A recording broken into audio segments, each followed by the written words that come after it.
اعوذ باللہ من الشیطان الرجیم، بسم اللہ الرحمن الرحیم۔ بیرا روی، اس کا کیا معنی ہے؟ اسے ہم کن معنوں میں استعمال کریں گے اور کیا کہیں گے؟ بیرا روی کا شکار کون انسان ہوتا ہے؟ ہم یہ نہیں کہہ سکتے کہ کوئی انسان پیدائشی برا ہے، بیرا روی کا شکار ہے۔ وہ تو معصوم ہے، وہ معصوم پیدا ہوا ہے۔ اسے اچھائی کے راستے پہ یا برائی کے راستے پہ چلانے والے کون ہیں؟ ہم لوگ ہیں نا۔ ہم نے جو رول پلے کرنا ہے، انسان نے وہ کرنا ہے۔ تو سب سے پہلے انسان کدھر سے سیکھتا ہے؟ اپنے والدین سے، اپنے گھر سے، جب اس کی پرورش کی جاتی ہے۔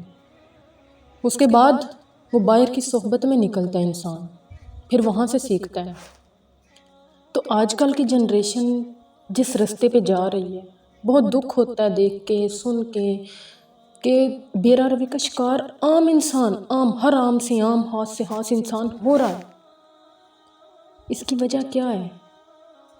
کیونکہ ہمارے بڑوں نے بہت توجہ اور دھیان دینے کی کوشش کی ہے، لیکن وہ کامیاب نہیں ہے اس چیز میں، کیونکہ اب سوشل میڈیا ہے ہمارے ہاتھ میں، ہمارے ہاتھوں میں موبائل ہے۔ ہمارے والدین ادھر سے ہمیں کچھ سمجھاتے ہیں، اگلے ہی لمحے ہمارا سوشل میڈیا ہمیں کچھ اور سمجھاتا ہے، اس سے نیگیٹو بات بتاتا ہے کہ یہ بھی ہے، یہ بھی کر کے دیکھیں۔ انسان بیرا روی کا شکار ہونے کے بعد، غلط رستوں کی طرف چل پڑنے کے بعد بہت ہی خوش ہوتا ہے اس چیز پہ کہ میں بہت سمارٹ، میں بہت ایکٹیو ہوں۔ والدین کو دھوکہ دینے میں، عزیز و اقارب کی بات کو جھٹلانے میں، صحیح بات کی نفی کرنے میں مجھ میں بہت پاور ہے۔ لیکن حقیقت ایسی نہیں ہے۔ یہ وقت ہے اس کے پاس، اللہ تعالیٰ نے یہ وقت دیا ہے کہ اس وقت میں دیکھوں تو صحیح انسان کر کیا رہا ہے، کس حد تک جا سکتا ہے۔ برائی کے راستے پہ چلنے کے بعد تو انسان اچھائی برائی میں فرق بھول جاتا ہے، وہ رشتوں کا تقدس بھول جاتا ہے، ہر چیز کو پامال کرنے پہ تل جاتا ہے۔ یہ برائی ہے۔ انسان سمجھتا ہے کہ میں تو بہت ہی طاقتور ہوں، میں جو چاہوں کر سکتا ہوں، کوئی مجھے کچھ کہنے والا نہیں۔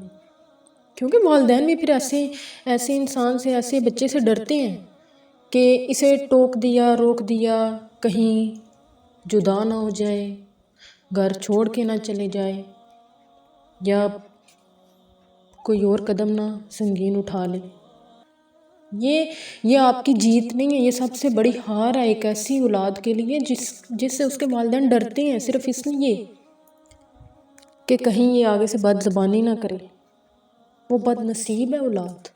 اور ہماری آج کل جنریشن کیا ہے؟ با اختیار ہونے کا مطلب کیا لے رہی ہے؟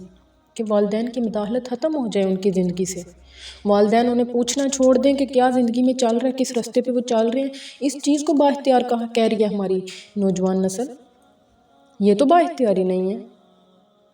ایک والدین جنہوں نے آپ کو اتنی تکلیفوں کے بعد پیدا کیا، ایک والد جس نے آپ کے لیے اپنی زندگی، اپنی جوانی تباہ کر دی، آج اولاد کیا کہتی ہے؟ ہمارے معاملات میں انٹرفیئر نہیں کرنا۔ کیوں نہ کریں؟ بلکہ اگر وہ انٹرفیئر کرنے کی کوشش کریں، وہ جاننے کی کوشش کریں کہ ہماری اولاد کس راستے پہ چل رہی ہے، بجائے اس کے کہ انہیں حق دیا جائے، آگے سے بد زبانی اور آگے سے بہت بڑے بڑے جوابات دیے جاتے ہیں، بہت مکالمے کیے جاتے ہیں والدین کے ساتھ۔ تو وہ اولاد کیسے کامیاب ہو سکتی ہے جو با اختیار ہونے کے مطلب کو یہ بیرا روی کی طرف لے کے جاتے ہیں؟ با اختیار تو یہ ہے کہ آپ اللہ کی یاد میں غرق ہو جائیں، آپ کو کوئی پوچھنے والا نہ ہو، آپ نماز پڑھنے جائیں کوئی آپ کو ٹوکنے والا نہ ہو، آپ قرآن پاک پڑھنے لگے ہیں تو آپ کو کوئی روکنے والا نہ ہو۔ یہ با اختیار ہونا ہے۔ اس میں آپ کے والدین بھی نہیں کچھ کہہ سکتے، اسے با اختیاری کہا جاتا ہے۔ با اختیاری یہ نہیں ہے کہ منہ اٹھایا چل پڑے، والدین کو حق نہیں ہے کدھر جا رہے ہیں، آدھی رات ہے نکل رہے ہیں، پوچھ نہیں سکتے والدین آپ کو۔ اس ڈر سے کہ کہیں اولاد آگے سے پلٹ کے جواب نہ دے دے۔ خدارا ان رستوں کو چھوڑ کے اگر خدا کے دین کی طرف چل پڑیں، ہر چیز آپ کے لیے آسان ہو جائے، دل نرم ہو جائے، زبان نرم ہو جائے۔ انسان کس چیز پہ کرتا ہے؟ اپنی جوانی پہ، اپنی دولت پہ، اپنی شہرت پہ۔ یہ فیم کمانے کے لیے انسان سب کو رون دیتا ہے، تباہ کر دیتا ہے، کر دینا چاہتا ہے۔ کسی کے حق کو چھیننا کوئی بڑی بات نہیں سمجھی جاتی آج کل۔ حق کو چھیننا تو یہی ہے کہ نوالا منہ میں ڈال لیا بس اور ہضم ہو گیا۔ یہ سمجھا جاتا ہے نا آج کل کے معاشرے میں کسی کے حق کو چھین لینا۔ یہ نہیں ہے حقیقت۔ وہ جو آپ کسی کا حق چھین رہی ہیں نا، آپ تو سکون سے بیٹھ گئے، وقتی سکون سے، ابدی سکون نہیں حاصل ہوگا آپ کو۔ ایک وقت ایسا آتا ہے کہ انسان پچھتاوے میں اور ملال میں اپنی زندگی کو تباہ کر دیتا ہے، آنے والے وقت کو۔ اور جس کا آپ حق چھین رہے ہیں وہ والدین بھی ہو سکتے ہیں۔ والدین کا آپ حق چھینتے ہیں جب آپ با اختیار ہونے کے دعوے کرتے ہیں کہ میں با اختیار ہوں، مجھے کوئی کچھ نہیں کہہ سکتا۔ کیوں نہیں کہہ سکتے؟ آج نہیں آپ کو کچھ کہہ رہے، لیکن ان کے دل سے جو درد اور تکلیف ہے، چاہے بد دعا نہیں نکلتی اولاد کے لیے، لیکن جو درد اور تکلیف ہے وہ اللہ تک جاتا ہے۔ اللہ تعالیٰ آپ کو، ہم سب کو نیک رستے پر چلنے کی توفیق عطا فرمائے، بے راہ روی سے بچائے اور اپنے حفظ و امان میں رکھے۔ اللہ حافظ۔